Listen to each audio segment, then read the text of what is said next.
بسم الله الرحمن الرحيم. هل أتيك حديث الغاشية؟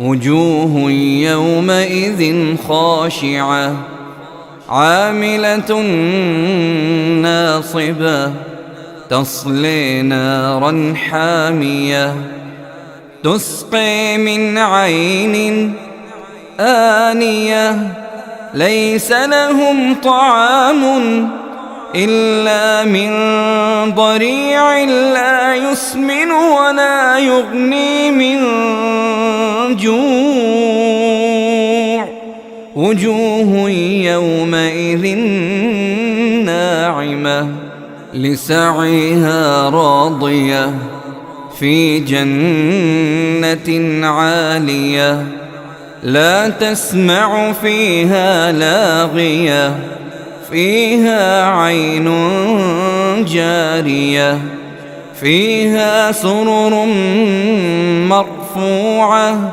وأكواب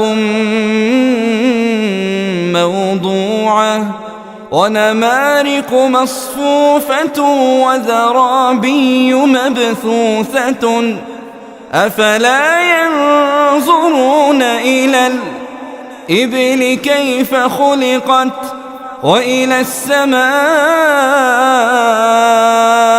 كيف رفعت وإلى الجبال كيف نصبت وإلى الأرض كيف سطحت فذكر إنما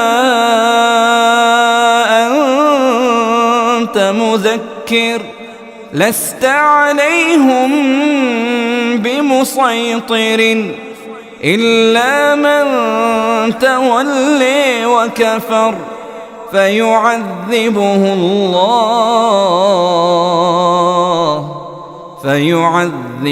الله العذاب الأكبر إن إلينا إيابهم ثم إن علينا حسابهم.